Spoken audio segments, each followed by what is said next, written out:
Ayo, artists and musicians.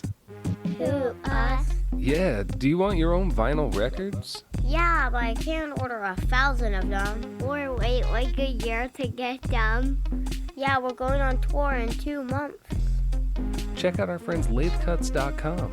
They'll make you vinyl singles in quantities as small as 50 copies and as quickly as 3 or 4 weeks. Get out of here. You heard me right.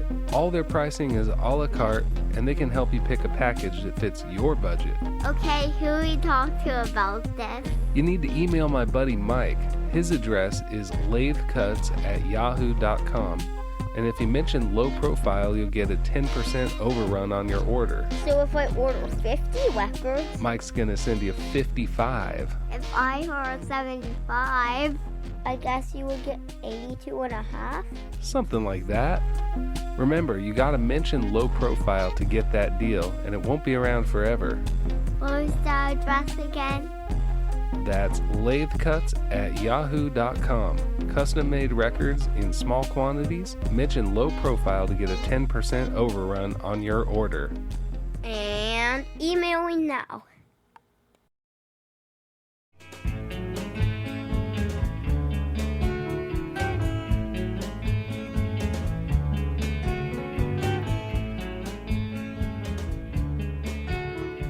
What's up, fam? This is Markley Morrison, and you're listening to Low Profile.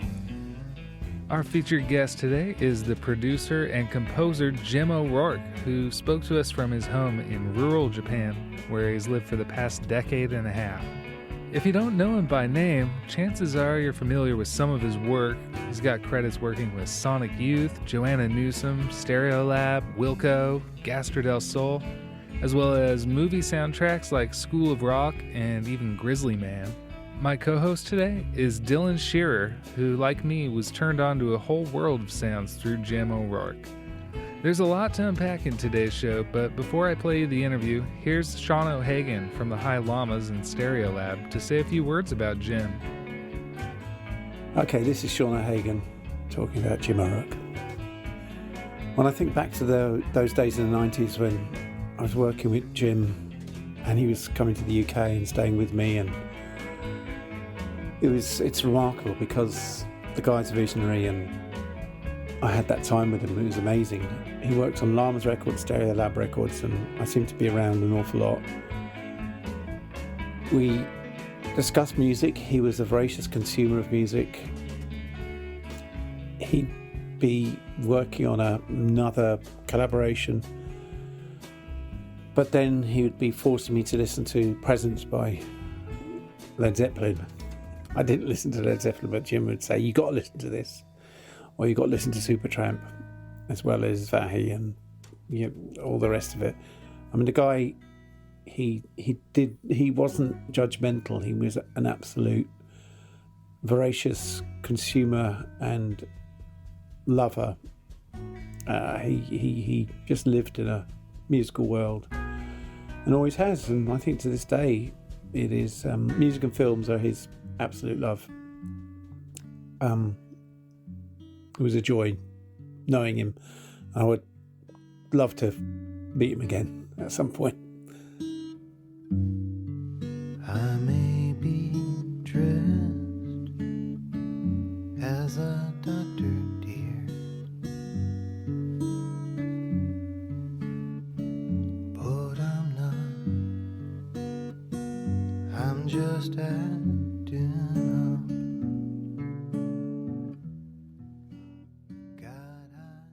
Thank you for joining us tonight. Thank you for thinking of me. Yeah. I reckon you're busy as usual. What have you been working on this week? I'm mixing a record for my friend Max Gustafsson, which is like a jazz big band thing. So it has about 40 people playing on it. And of course, as soon as everyone gets going into the stratosphere, everyone's off mic because they're probably moving around in ecstasy. Uh-huh. So, It's probably that's fun been to chase around on the boards then. yeah, fun isn't the operable word. Yeah, I've been doing that. Mostly doing things for friends.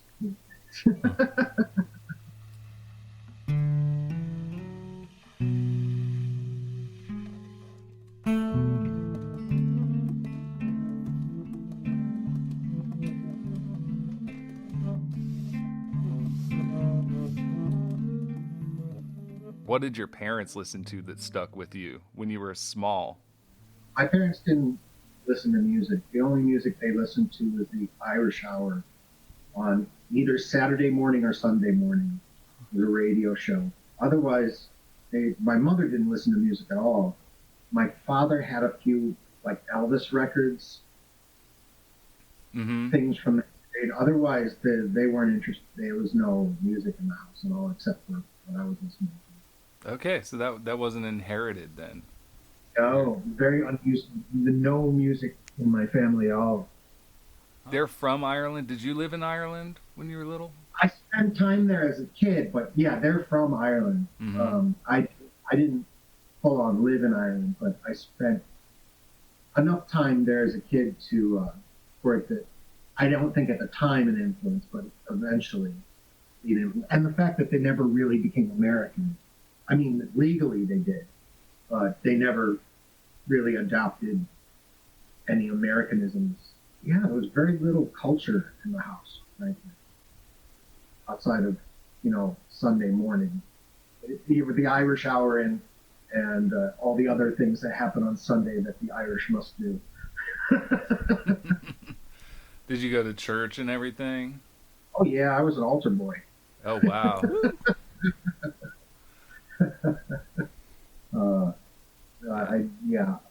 I tried to leave it behind. That's the best anyone can do.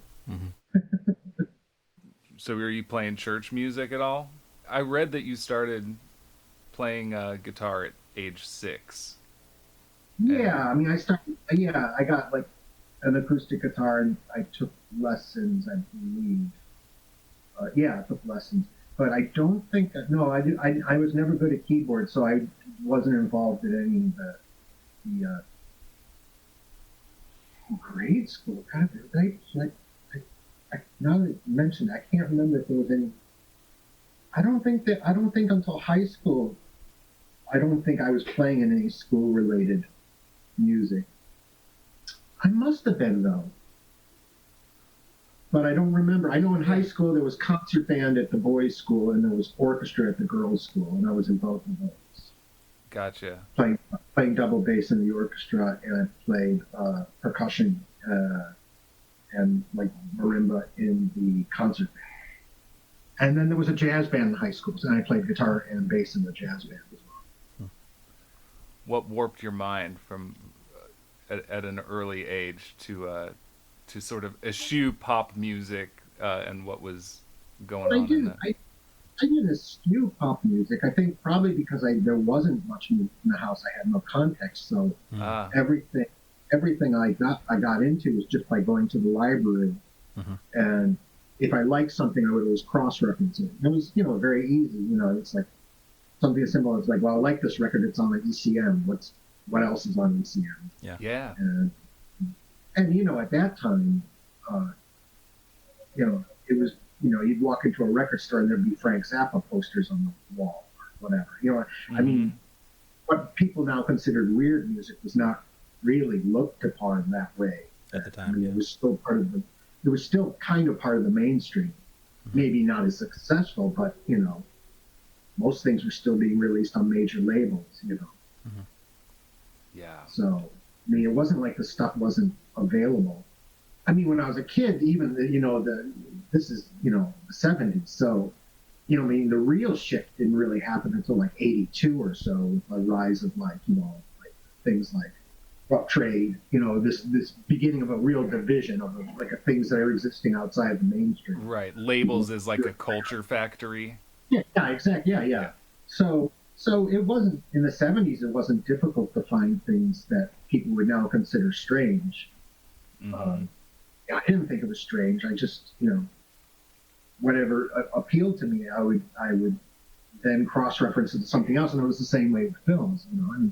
Basically the library, just by going to the library, and there was good radio in Chicago at the time too. And the most important thing probably is and I think it's countrywide, was the interlibrary loan. Yeah. Yeah, I took advantage of that. I remember one thing I did for almost a whole year is there was the list on the inside of, I think it's Freak Out. Yeah, the Mothers of Invention, yeah. Yeah, there's a huge list that's that is in there of all the, all the people, here are the people you should check out. And I checked out everybody on the list. And if there wasn't anything in my library, I could get it sent there, so, and now it's so much easier. It is. Back in the 90s, I was using your lists to find music oftentimes. I remember this list of like minimalist top 10 or something like that. Alan Lick did one too, and it was, I just was like, I got to hear all this stuff. Yeah. Yeah, at that time, some of those are probably hard to get. Yeah. Are you contacting us from the Steam Room? This is the Steam Room, yes. Okay. I mean, it's an abstract concept, but as concrete as it gets, this is it. Yeah. Can you maybe describe the Steam Room, what that is for the listener? Well, it's just wherever I have my studio. Okay. It's just my studio. Where'd that come from, though? You've been using that name for decades. That actually came from this. Men's Steam Room. I forget when I found this, but it was still when I lived with my parents, and so this has been like just hangs over the door of wherever my studio has been since. I dropped the men's part. Yeah, I guess. Did you ever use Men's in the album credits? No. Right. Actually, I actually totally forgot about. I mean, I've been here for quite a long time, and I actually forgot that that's been hanging there until you mentioned that. Funny. So, I somewhat naively, I had mistakenly thought that you hadn't put out a whole lot of music in the last decade or so.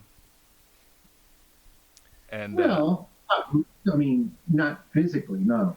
Right. Yeah. Like, the last thing I could go and buy at the record store was Simple Songs. Simple Songs. It's like 7 years ago. Yeah. Okay. Probably 8 by the time this comes out. and then there's been a few. There's been 1 or 2, 3 or 4, 2 or 3 since.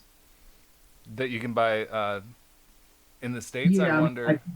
I think they're all out of print now. They're probably all out of print now. I mean, not like song records. Right, right. There's a piece called 6 Views of a Secret. It's a 1-track album, about 40 minutes. Definitely reminded me of some of the work you were doing on Mego in the late 90s, early aughties. Oh, yeah. I sort of remember that one. There's a lot of organ in that one, isn't there? A lot of organ. Yeah, definitely. I mean, it's all, fake is not the right word, but I mean, that's all synthetic, programming. Yeah. Yeah, it's all synthetic. Yeah, it's nothing real being played. And I'm not even playing it, actually.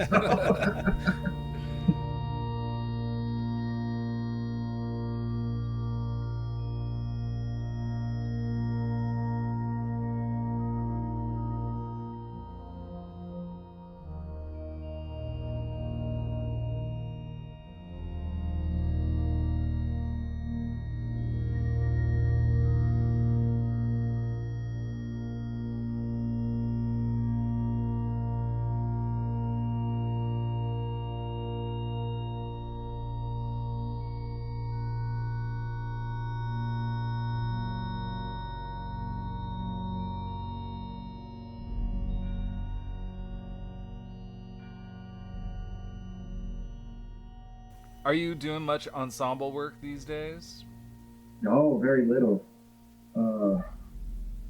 Only band or anything like that I play in is Eiko Ishibashi's, and that only happens maybe 2 or 3 times a year.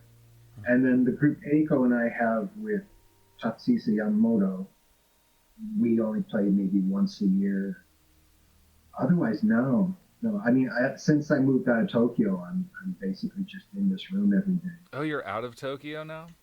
Yeah, I moved out of Tokyo about 7 years ago. Oh, okay. So I live up in the mountains, in the middle of the country. Oh, cool.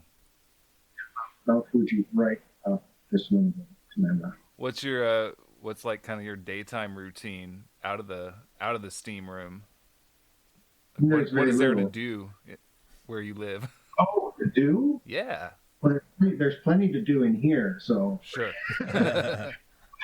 Basically, I wake up, we have coffee and smoke, a few cigarettes, and then I come in here, and Aiko goes to her studio, and we work usually until 10 at night, and then I cook, and we watch a few movies, and then start over. I mean, that's basically work every day about 12 to 14 hours a day.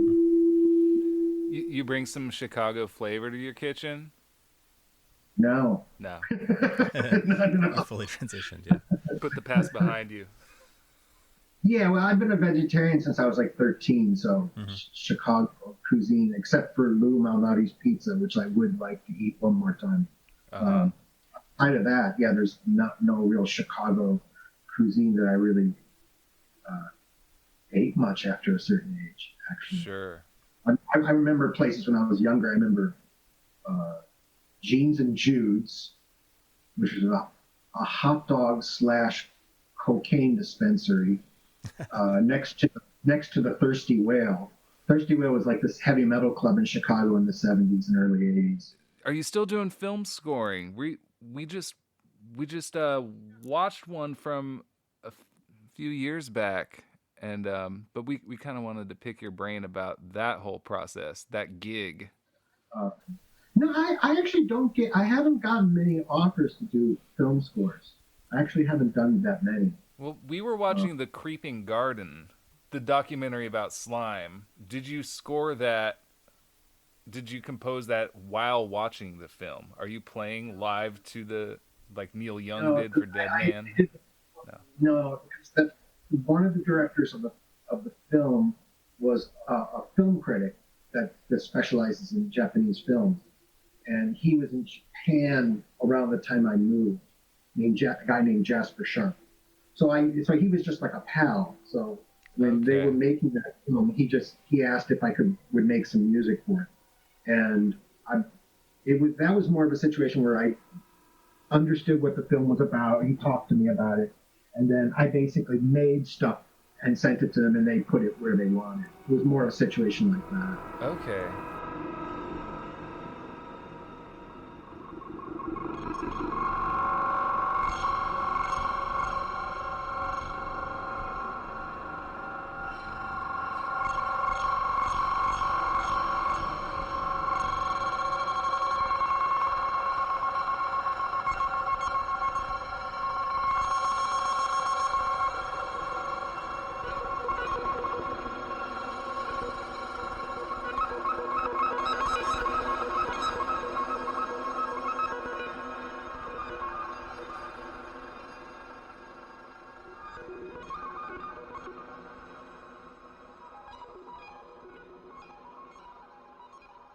It had the effect of turning it from a kind of a PBS style documentary to giving it the feel of like a horror film.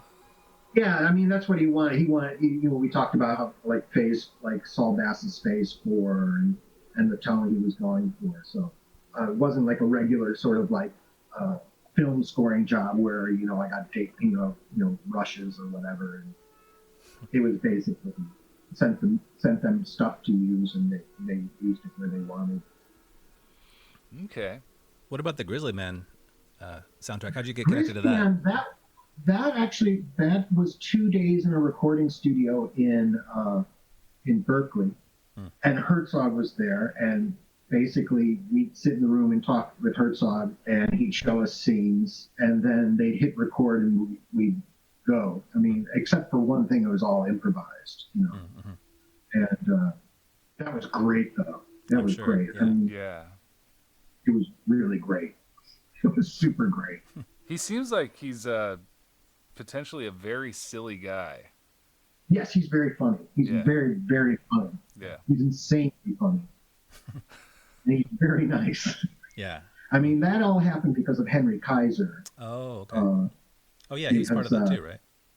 Yeah, he was sort of like the producer of the session because he knew Richard Thompson. And Henry realized that this is one of the many nice things he's done for me. He realized that the cost of buying me a flight would be the same as paying like somebody to play out there in the Bay Area, because he knew I would do it for free. Of course, you know, I didn't need any money for that. So Henry said, would you come out here and do this? And I was like, I'll pay to do that. so that was Henry's idea, that because he knew I could move between instruments and be just sort of like a utility player. Mm-hmm. So that was, I'm very grateful for that. But I mean, that session was led by Mr. Herzog and Mr. Thompson. Mm-hmm. But yeah, it was basically improvised. Mm-hmm. I think there's a video somewhere online. I know there's a documentary about the making of the soundtrack. Yeah. Which is really well made. Mm-hmm. But there's a thing where Mr. Thompson and I are doing I'm on piano and he's on guitar, and it's basically, that's just right. Awesome. Prepared piano situation. Yeah. Do you want to do prepared piano, electric guitar? Sure. Yeah. Let's do that.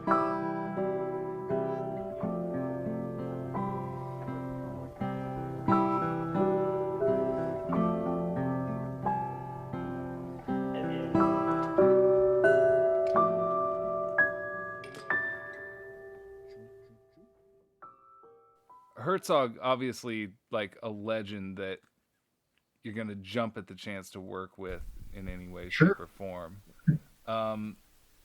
Similarly, John Fahey, you kind of had a lot to do with his latter. Well, I didn't have. I mean, there was other people who were really more responsible for that, like Byron Coley and Jeff Hunt, who ran Cable Elements. I just sort of helped. You did help. Yeah, that's how I found out about him at a young age. It was through you. Yeah. Yeah, I was wondering if you might know something about Fahey that we don't, or if there's any, if you can isolate a memory that you might not have shared. I mean, that's a tough one. Mm-hmm. Yeah. Because I sort of on purpose never got super close to him. Mm. I sort of needed to be sort of outside of all that. Mm-hmm. I mean, especially at that time, I mean, he really had, he didn't have much interest in playing guitar. Mm. And I think that's why at that time, I was not a person who would say, oh, when you played this piece, did you think of this? Or but what if it was this? I mean, I just wouldn't talk with him like that. Mm-hmm. Was that a dominant fourth on Voice of the Turtle? Just like technical that. I saw it like when there would be shows where we'd be playing together, or we'd be in situations where other people would talk to him. I mean, it was constantly stuff like that. Yeah. Like guitar talk, and he really hated it. Yeah. I mean, he would. I mean, at least at that point in his life, he really. I mean, because he'd be really forthright about it, of his opinions of their questions. Mm-hmm. So so it's hard for me to say whether I actually know anything about him that the layman or the casual fan might not. Yeah. So you guys didn't bro down too much, is what you're saying. No, I mean, but he seemed to like me because he never turned on me. So he seemed to like me. Okay. I think, I mean, he was actually very nice to me, actually. And usually the times we met, it was usually for work, It wasn't really like the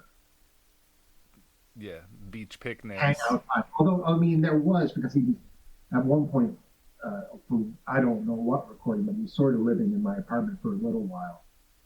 Oh. I mean, so, but I mean, just a couple of days. Yeah. Yeah, I mean, I kind of gave him his. He kind of, I mean, in a way, he kind of demands he's going to have his space no matter where he is. So you either allow that and get out of the way, or you're a person who doesn't notice that and asks about the dominant fourth chord on this track. You know what I mean? It was kind of like you kind of had to choose. You and in that case you actually encountered it's like quantum physics. Once John Fahey becomes that John Fahey, depending on what perspective you observe him from. Which, there's all sorts of it's all the possibilities, and it collapses into the Fahey that you observe. So. Yeah, I've never said that, but yeah, John Fahey was a bit like quantum physics. Do you remember how you got hip to his? I mean, it was just around. I didn't really get into him till later, maybe in college, but I had heard records. They were popular records. They'd be in the record store. Yeah. I don't know when I probably didn't really get into him until I sort of conflated what he was doing in my mind. I didn't conflate it. I later sort of like, oh, well, in a way, this is not unlike, Phil Neblock or Tony Conrad or what they're doing. Mm-hmm. And once I started looking at his stuff that way, I had a much more interest in it, because other people like Leo Kottke and all these guys were technically better guitar players and probably would appeal to me more as a kid. Mm-hmm. That stuff no longer was appealing to me at all, although I know it's excellent. But once I started looking at Fahey's stuff from that perspective, it became much more, especially like a record like America. Oh, yeah.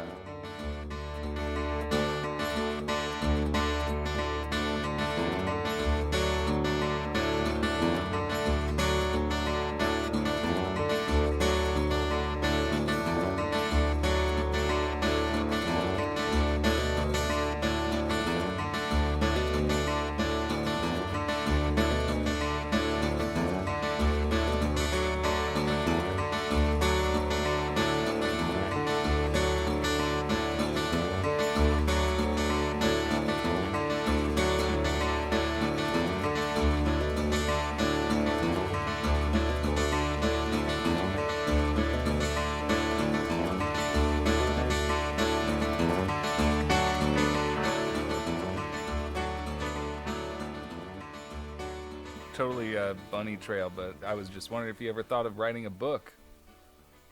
No, not really, because I really hate writing. Yeah.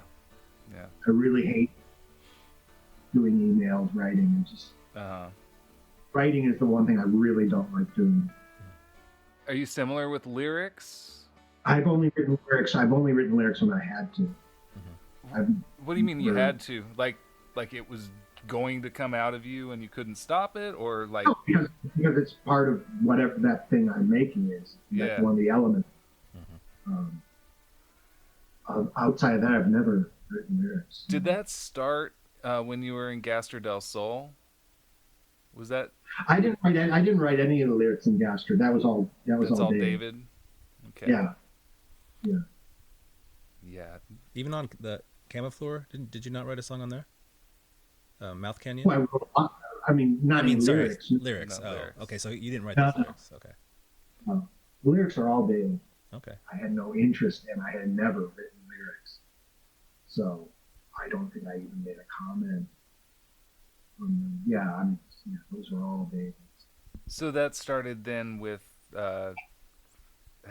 like the Drag City solo material, basically? Yeah. That's the genesis. Yeah, basically, Eureka's. Yeah. Yeah, it's just those three. It's just Eureka, Insignificance, and Simple Songs. Mm-hmm. Well. Oh, and I wrote some lyrics for the Loose Fur records. Oh, right. Yeah, right. Yeah. But, can't forget about that. Yeah, outside of that, I've never written lyrics. No. Yeah. Not in the plans. No. That's well over. Yeah. Unless you have to. No, there's no more have to. Yeah. Okay. I'm glad to hear that. So the sinister nature of a lot of those lyrics like kind of sneak up on you, though. I think that was that kind of the point? No, I mean, I think they're funny. Well, yeah. And too many people can remember your name. Always walking you down memory lane. These things I say might seem to offend, but not half as much as I'd like to intend. 'Cause listening to you reminds me of a motor's endless drone, and how the deaf are so damn lucky. I don't think of them as sinister at all. I just think they're funny. I know it's maybe not a sense of humor most people share, so they might be seen differently. I guess it's a bit dark. Dark humor. Dark humor, for sure. I mean, yeah. I mean, I guess. To someone. I guess. Yeah. I mean, I've seen darker. Oh, sure. Absolutely. But yeah, I guess it falls into that. Yeah. But in general, yeah. I mean, I was. So, yeah. And plus it felt, who else was thinking of that? Yeah, I was wondering if you would ever consider you're writing songs for others to sing and perform. I have, but I didn't write the lyrics. Mm-hmm. I've never written lyrics for anyone else. I've written songs for other people, but not lyrics. Well, I mean, in a way, but with Loose Fur, if Jeff sings the song, because usually the lyrics with Loose Fur is basically a lot of the lyrics were done by Jeff and I together, Right. and it was basically like just trying to make the other. It was basically just trying to make the other person laugh. Mm-hmm. But even in Loose Fur, there was 2 or 3 songs that never ended up on the record because I went too far for Jeff in the black humor department. Uh-huh. And Jeff's like, I'm not singing this, which makes sense. He resurfaced on the sidewalk on my block the other day. Yeah, it's a fact, check it, sorry Charlie, honey, he's back from LA. So son, you better turn it around. Yeah, Christ is on his way across town. He was getting tired of hanging around. Yeah, he's back, Jack, smoking crack, find him if you wanna get found.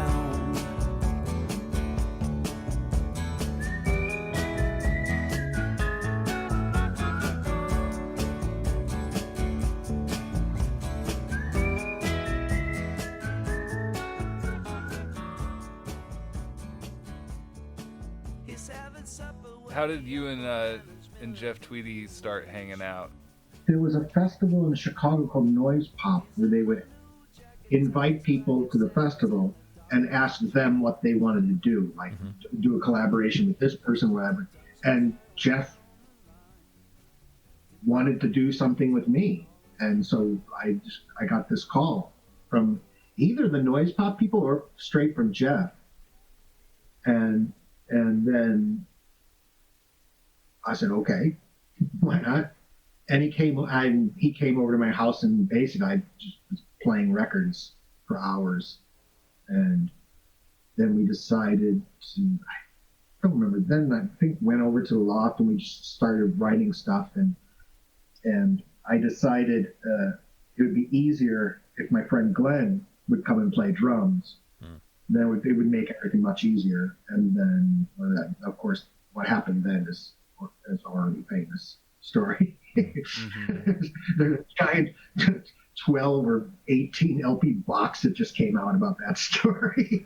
Oh, wow. So, Yeah, that's so I mean, that's how it happened. That's really how it happened. I guess Jeff had heard Bad Timing before meeting me, and from what Jeff has told me, is basically he thought that was a record that combined interests of outside of normal music, but wasn't academic, and he hadn't really heard anything that had that kind of tenor to it. So he was interested in meeting me. So that's really how it happened. He was asked by a festival to do something, and he decided he wanted to do a show with me. And the songs we wrote for that show, I think like the next week we went into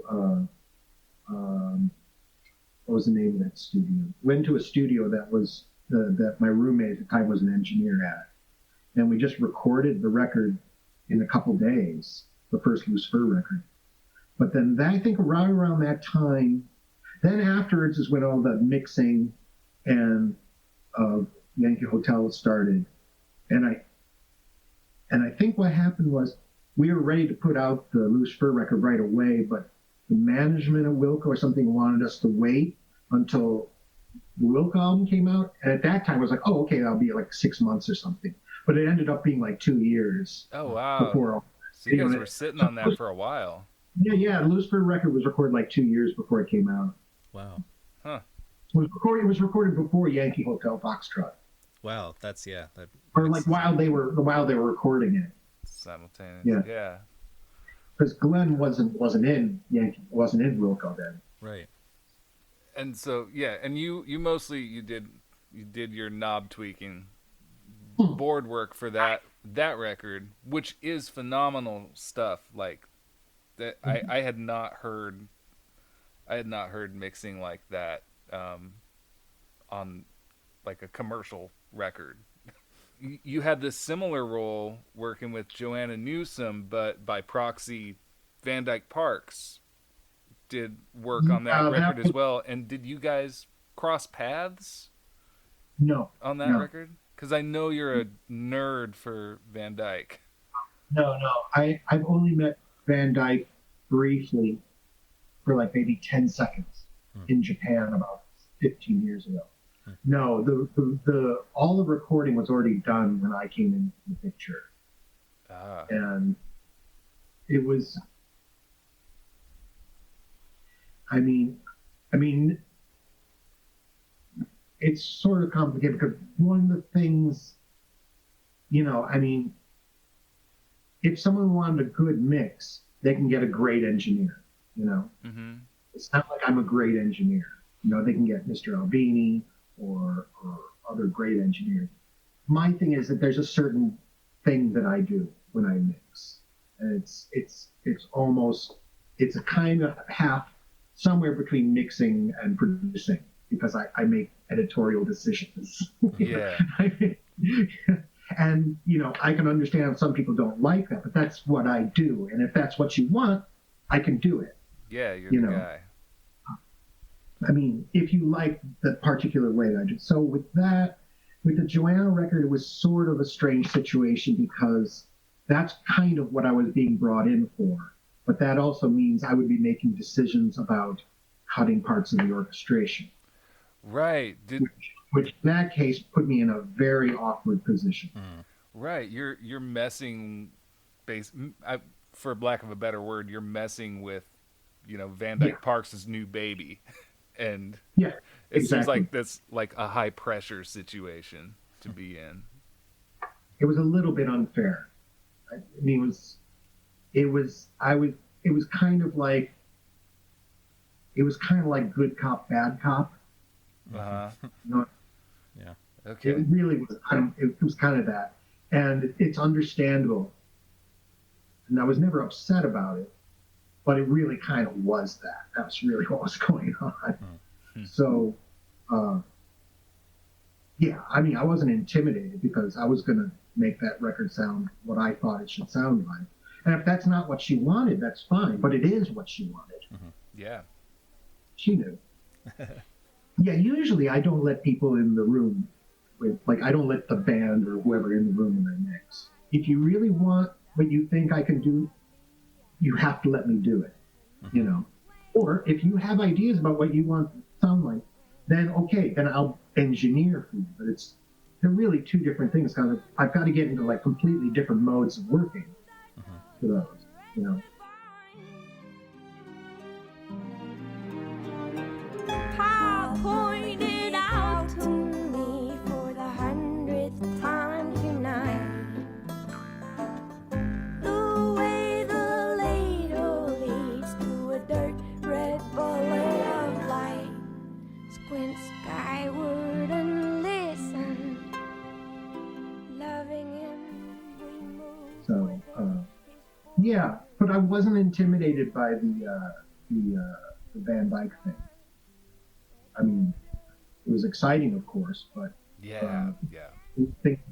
things had to be done. Yeah, gotta get to work. I was curious, how did you get involved with the Judy Sill mixing stuff that you did? I love that. I got contacted by this guy. I forget his name now. He was sort of like the executive producer of that CD set that eventually came out. And I don't know how he knew of me or what. I don't know. I don't know how he knew that I was a Judy Sill fan, because at that time, you know, she really didn't know who she was. Yeah. It was like only like record collector friends or someone like that would know. So I don't know how he found out or decided to ask me, but he contacted me and asked me to do it. And I said, of course. Yeah. And at that time, that was actually mixed in my kitchen. Oh, nice. Yeah, or the steam room in your kitchen. I had very little equipment at the time. I mean, I've always wished I could remix that, but I mean, I could. I still have files, but yeah, I don't know how that came to pass. And you know, the funny thing is, it was recorded at Michael Nesmith's studio. Oh, cool! And, wow! And this is the real crazy thing. A lot of people overlook in the liner notes. The basics were recorded by what's his name? The American Paul McCartney passed away a few years ago. Emmett Rhodes. Emmett Rhodes, exactly. Yeah. That was a shot in the dark. Okay, cool. Yeah, the basic tracks were recorded by Emmett Rhodes. Wow. Oh, wow. So I got to work on a record with Emmett Rhodes and Michael Nesmith. God, that's a cool gig, man. Yeah. Because I love Michael Nesmith. Yeah, me too. So, yeah, that one just came right out of the blue, and I have no idea how the guy knew I was a Judy Sill fan. Did you hear a crystalline cry shaking the quiet sky, echoing far, echoing wide? Was it just a silent goodbye from a heart bound and tied, tempered and fired and tried? Hear that rumbling, this fateful wind, with towers crumbling and giving in just one wind. There's gonna be a moment of a new day coming. I have some listener questions that I can Sure. shoot. So, in no particular order. Franklin wants to know, do you still have the plushie from the cover of Halfway to a Three-Way? Absolutely. He sleeps by my side every night. You got the little froggy? And if I'm leaving home overnight, he goes with me. And Chompers as well. I've not been out of their sight in almost 40 years. Wow, okay. Mitchell wants to know, what was it like doing the U.S. Maple stuff? That was great. They were amazing. Mm-hmm. That was their first record was actually the first real rock band that I'd ever recorded. I mean, I was mostly recording like quieter pop or jazz or whatever. up till then as an engineer. They were amazing band. I think everyone in the band was brilliant. I could say everyone in the band was underrated, but Pat was amazing, the drummer. And the depth of Al's thinking about what he was doing vocally was really impressive. I'm still impressed to this day, the depth of his thinking and the work he put into it. I think they were absolutely brilliant. I never use the P word, but I'm happy that I got to do those first 2 records.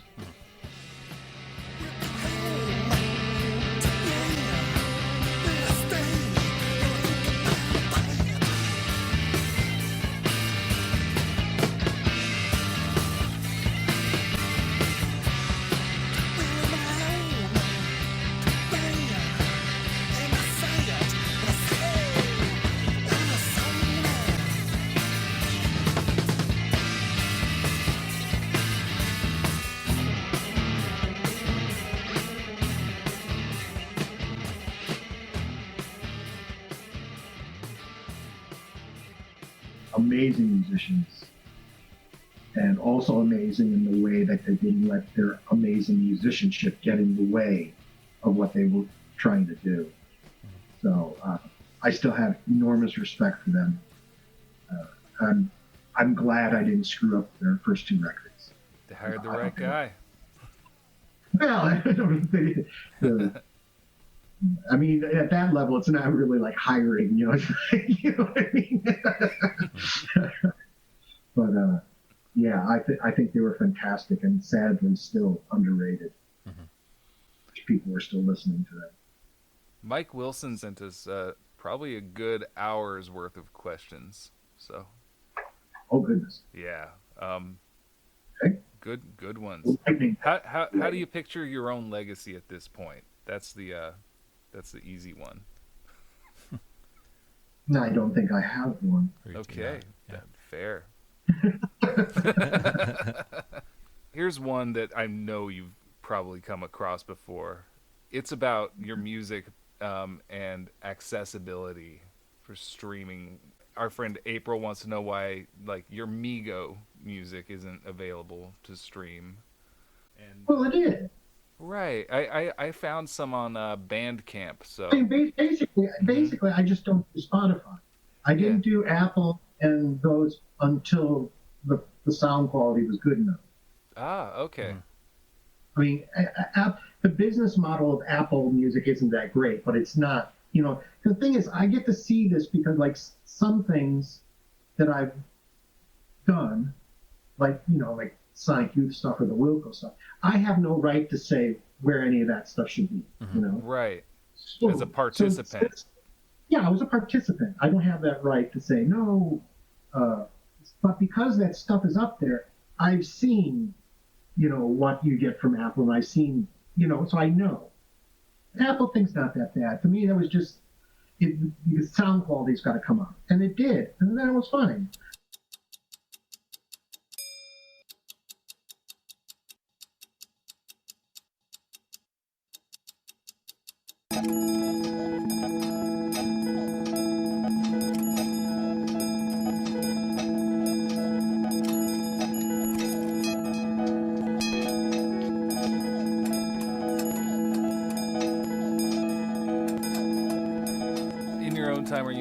Still doing computer-based as your primary composition tool?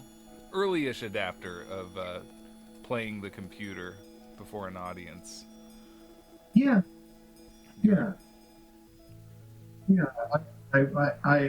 took the brunt of the resistance early on. Other people did, but there was definitely resistance at first. I saw some of that when I saw you in LA. Oh, really? Yeah. In LA with Oval? I want to say it was Red Crayola, but I can't remember. Nobukazu Takamura? Oh, yeah, that was Nobukazu Takamura. Yeah, there was that tour too. That's one I think I saw, yeah. You going to tour Europe, North America, Antarctica? No. What no would it touring take for to me. get you on tour? I don't understand the appeal of that. Yeah. I'd much rather just sit at home and work. I just really don't understand the appeal of it. I mean, I've done one thing recently in Paris,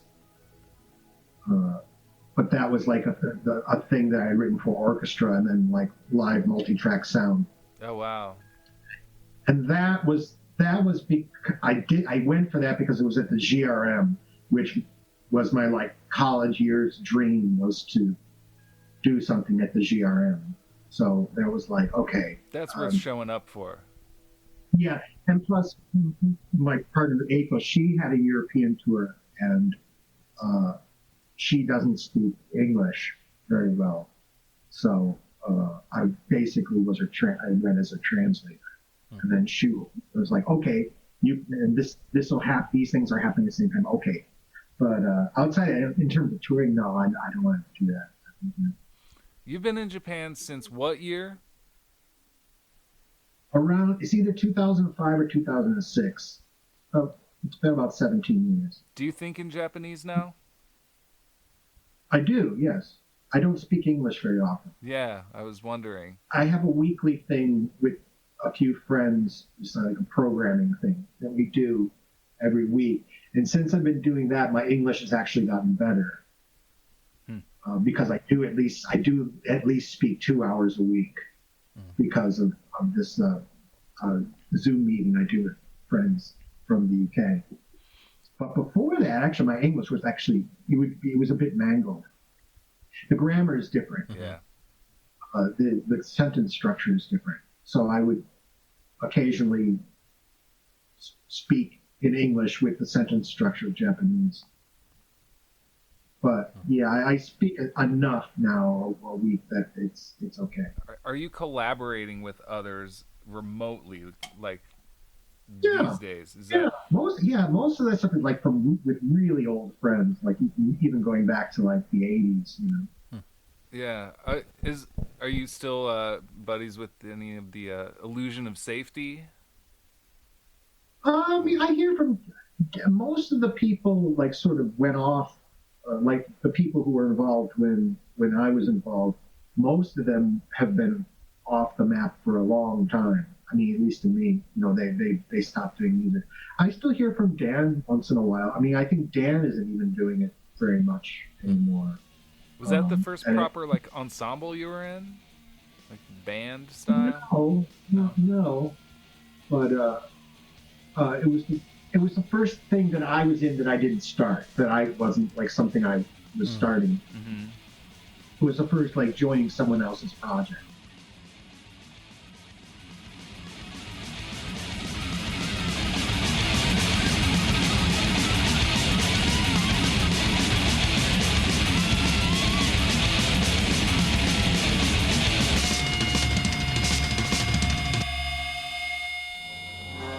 Can I ask you, do you ever seek out new collaborators, or is there anybody that you would be interested in collaborating with?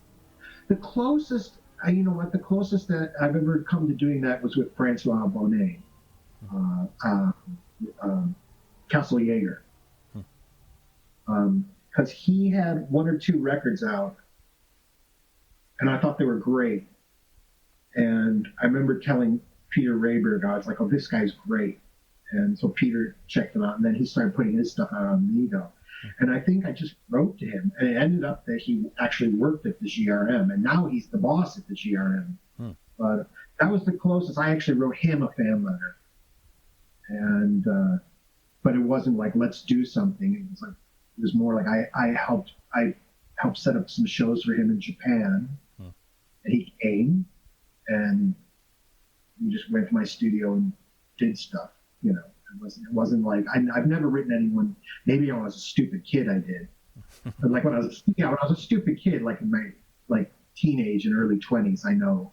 It's funny because actually Francois sent me just the other day. He found in the archives of the GRM, he found the letter that I had written to GRM in 1990, asking if I could go there.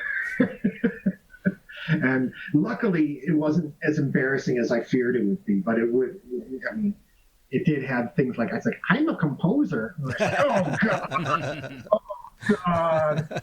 It was really cringy, but it wasn't as cringy as I expected it to be. So yeah, it's almost always their friends first. Yeah. Oh, what about dead people? Who would you bring back? Who would I bring back? There's a lot of people I'd bring back. But I wouldn't bring them back to do something with them. I'd bring them back so they could do more. Yeah. I mean, I'd be happy to, help them, Yeah. You dig them up at least. Yeah. But, I noticed that, like, from 10 years ago, I mean, this is just a personal thing because of, like, the kind of person I am, and I understand that, but it still rubs me the wrong way. I noticed about 10 years ago this kind of wave of, like, young people doing collaborations, with elder statesmen. Oh, yeah. Deep lady. And it would be a collaboration. It's like, their name had to be on the cover with them. It's like, can't you just help them? Mm-hmm. Can't you just be a person who helps them? Yeah. Why do you have? I just feel it rubs me. I mean, it'd be like me putting my name on the Tony Conrad record on the cover. Yeah. Mm-hmm. Feels exploitative, kind of. It just feels wrong to me. Yeah. It really feels wrong to me. And I know it's a different world than what it was when I was their age. I know that. Mm-hmm. But it kind of rubs me the wrong. I just think you should give back. Mm-hmm. You just should give back, and that should be enough for you. Yeah, definitely. I'm doing it now. I mean, most of my time is like restoring archives of like composers who I really admire that have passed away. Mm-hmm. And I've been working with Roland Kane's daughter now for a couple of years, basically restoring his entire output, which has most of it never been released. And I'm not taking any, I'm not taking any money. You're not putting your name on the cover. Well, I mean, on the credits it says, that I restored the audio, but like, even to take money for something like that just feels wrong to me, because he's someone I respect, and I know his stuff really well, and helping restore Tony Conrad stuff. And I was like, that's all you should do that. Yeah, I first believe in that. And so we have that to look forward to. There's a lot to look forward to, and I'm more than happy to not go on tour and instead sit in here and restore Roland Kane recordings. It's for me a much better use of whatever time I have left. Well, I mean, I for one really appreciate you doing that. Mm-hmm. It's good work. It's important work. People did it before, and that's how I got to find out about things. Yeah. Exactly. So I have to contribute back. Yeah. I have to. Well, I think we did it, man. I hope to talk to you again real soon, Jim. Yeah, this has been lovely. Thank you so much for thinking of me for this. Yeah. And I hope it wasn't boring. Not at all. No. Well, have a great evening. Yeah, you too. You have a lovely afternoon, Jim. I will try. Been a pleasure. Thanks again. Yep. Yeah, thank you. Lots of love. Be careful. Be safe. Thank you. Yeah. Bye. Bye.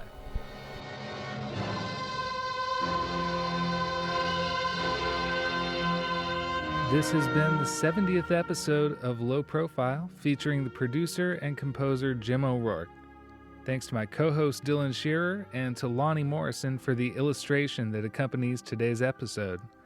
If you'd like to hear the unedited 2-hour version of this interview, it's available for Patreon supporters. That's at patreon.com/lowprofile. You can find a link on this episode's page at lowprofilepodcast.com, where you'll also find links to Jim's music. Low Profile is produced by me, Mark Lee Morrison, in Olympia, Washington, and receives in-kind support from local businesses San Francisco Street Bakery, Schwartz's Deli, Old School Pizzeria, Rainy Day Records, and Schurler Easy Premium Shitty American Lager from Three Magnets Brewing Company. Thanks to Forrest Edwards for help with music post-production. Thanks for listening.